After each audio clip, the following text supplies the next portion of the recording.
अमरेश कुमार सिंहले त बालेन शाहलाई केसम्म आरोप लगाए भने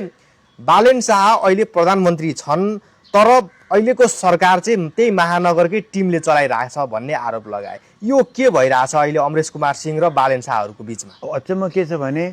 बालेन शाहलाई सबभन्दा ठुलो समर्थन गर्ने अमरेश कुमार हो। उसले बार मधेसमा लाने व्यक्ति नै उही हो। उसले इलेक्सनमा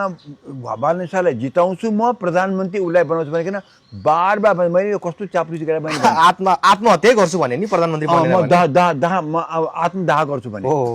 र मैले भने किन त्यहाँ कुरा बोले यस्तो पनि चाप्लुस देखाउनु चाहिँ मतलब बालेन शाह आएर प्रधानमन्त्री भयो तिमीले चाहिँ उसले मन्त्री पद खोज्या भने मैले भनेको थिएँ त्यही बेला मैले भनेको थिएँ अमरेश कुमारको मैले अब के अब कमिजै निकाल्ने मान्छेलाई संसदमा के भन्नु भनेको थिएँ मैले आलोचना त्यति मैले अमरेश कुमार गरेको थिएँ तर अहिले त्यस्तो उसलाई त्यस्तो सपोर्ट गर्ने व्यक्ति पनि उसको अगेन्स्टमा गयो भने त डेफिनेटली केही त गडबडी छ भनेपछि अमरेश कुमार सिंह अरूले भने मतलब छैन मलाई जसले मधेसमा लग्यो जितायो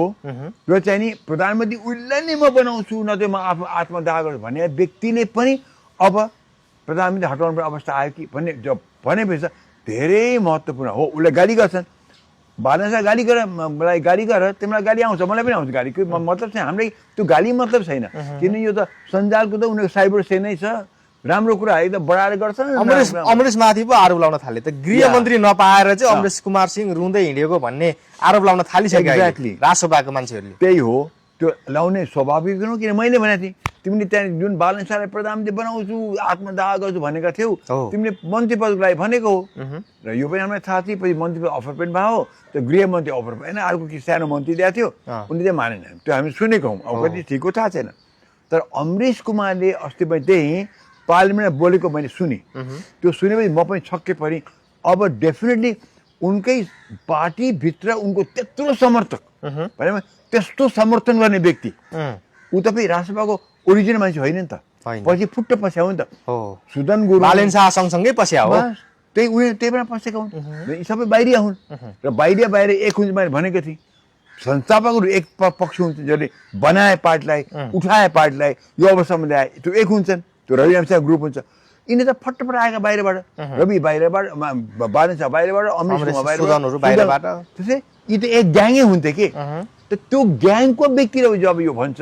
तब त भित्र त केही त खिचडी त पाकेछ खिचडी पाकेछ। महानगरको त्यो टिम भन्दा बाहिर जान सकेन अरे के बालेन शाह जुन महानगर चलाउँदाखेरिमा पनि त्यही बालेन शाह त्यही भूपदेव शाह त्यही अहिलेको शिक्षा मन्त्री सस्मित पोखरेल यिनीहरू 3-4 जना मिलेर चलाउँथे राजु के भने थियो नि राजु पाण्डे बस यिनीहरू मिलेर चलाउँथे सरकार के अरे महानगरपालिका पुरै कन्ट्रोल गर्थे। अहिले सरकारमा गइसकेपछि पनि मन्त्रालयमा डाइरेक्ट मन्त्रीहरूको पनि सम्पर्क हुने व्यक्ति भनेकै यही 2-3 जना व्यक्ति मात्रै हो प्रधानमन्त्रीसँग सम्पर्क हुने व्यक्ति अरूसँग प्रधानमन्त्रीले भेट्दैन कुरा पनि गर्दैनन् सम्पर्क पनि हुँदैन भनेपछि महानगर चलाएको स्टाइलले चाहिँ देश चलाउनु चाहिँ कतिको जायज हो क्या यो एकदम जायज होइन यो कुरा सत्य हो भने त एकदमै जायज होइन त्यो त मतलब फेरि हामी भन्छौँ कि त्यस भए त बालेन शाह झनै खतम हो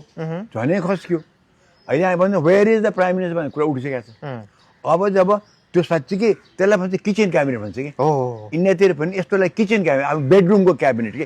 बेडरुममा पुग्न सक्ने किचनमै जान सक्ने खालको क्याबिनेट यो टर्म इन्डियाबाट आएको kitchen cabinet Indira Gandhi time थियो नि किचन क्याबिनेट भनेर आएको थियो कि उनकै सानो टिमले चाहिँ चलाउँथ्यो राज्य चलाएको सञ्जय गान्धी र उनको चाहिँ त्यो टिमले चाहिँ नि सबै चलाएको त्यो बेलामा यङ टर्क्स भन्थ्यो उनीहरूलाई यङ ग्रुप हुन्थ्यो यहाँ पनि त्यही अमरेश कुमारले त्यही नै सके सङ्केत गरे होला कि